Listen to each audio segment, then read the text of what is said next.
So I tell people all the time, pay attention to your surroundings, pay attention to your life, pay attention to it.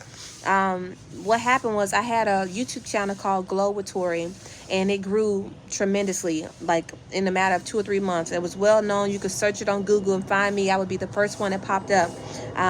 But somebody who had all these evil things planned for my life, they decided that they were going to hijack all of my businesses, hijack all of my YouTube channels. I kept trying to create new YouTube channels. It was not working. They hijacked all of them because they didn't want me to be noticed, because they knew what they had in store for my life. They were going to try to force me to be addicted to drugs. They were going to try to kill me.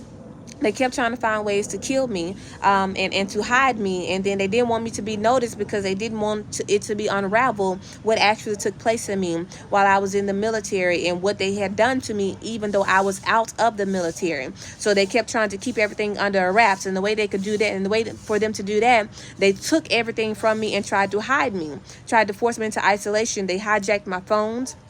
They hijacked my YouTube channels. They made sure nobody would watch it. They were suppressing it, messing with the algorithm. And then they stole all of my channels, all of my businesses. And I would just be left here in Virginia with nobody, no help, no nobody. I have family members here, but they don't come see me, because the problem is everybody was in on the deal. So they did all of these things to try to suppress me, because I was never supposed to make it. They had plans to kill me.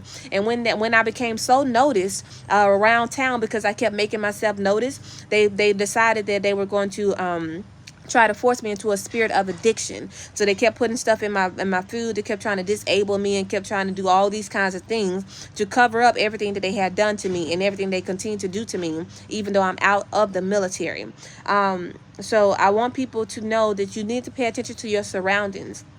And you always have to be quick on your feet. Like, don't let the devil try to put you in his box to say, well, you need to have a set routine, because the devil loves a set routine. He watches his victims. He watches his prey, so he can try to overcome them. So you always have to switch it up, change your strategy up, especially when you're in a situation like mine.